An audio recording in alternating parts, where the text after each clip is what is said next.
Death Note est un incontournable du manga. Avec son univers sombre et franchement tordu, les twists et le suspense qui ont su convaincre un très large public, Death Note est très populaire. Il y a eu aussi une bonne dose de film live, ce qui est une preuve de plus de l'immense popularité de la saga. On compte également un drama depuis 2015 et on peut dire que c'est 50-50 côté ressenti des fans. Ceux qui veulent quelque chose de 100% fidèle seront déçus.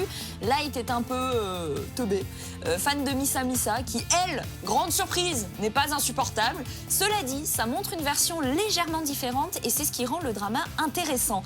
Ça sort en DVD Blu-ray, du coup on en profite pour vous en dire plus.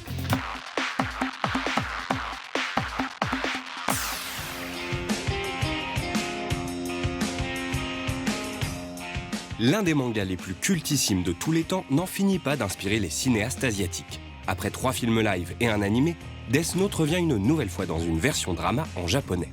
À l'attention des retardataires, reprenons depuis le début. Quand un Death Note passe dans le monde des humains, dès cet instant, il vous appartient.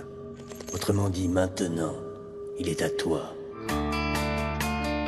Light Yagami est un lycéen tout ce qu'il y a de plus banal jusqu'au jour où il devient le possesseur du Death Note, le cahier de la mort. Il lui suffit d'y écrire le nom d'une personne pour que cette dernière meure peu de temps après. Loin de l'enchanter, ce pouvoir de dieu de la mort terrorise Light. Ce qu'il pensait au début être une mauvaise blague s'avère totalement véridique.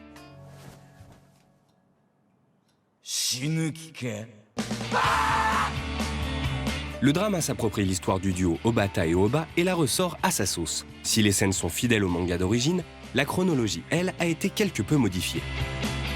Il en va de même pour la présence de certains personnages. À titre d'exemple, la mère de Light est absente du drama, la figure maternelle étant remplacée par sa sœur.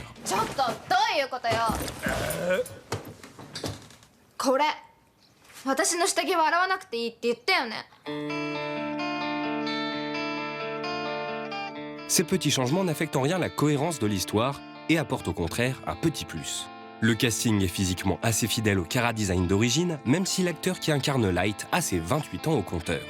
Son jeu assez mélodramatique est parfois exagéré, mais force est de constater qu'il est raccord avec les codes de l'acting nippon.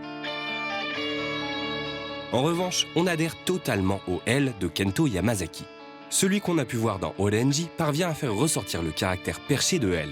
Son jeu et son apparence collent d'ailleurs bien mieux que dans le film live Death Note de Last Name. On lui trouve même une flagrante ressemblance avec son double animé.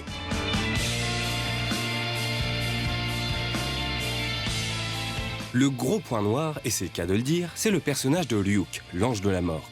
Il est celui par qui tout arrive, mais malheureusement, il fait un peu tâche dans le drama. Son look si stylé, aux inspirations glam rock, n'est pas du tout mis en valeur. Ici, on a droit à une créature 3D CGI aux gestes robotiques. C'est toujours le risque, quand on adapte un manga, on peut facilement tomber dans le kitsch.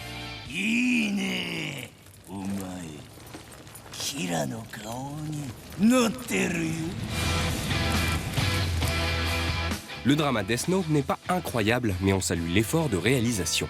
La cohérence, les personnages et le suspense sont là, et c'est bien l'essentiel.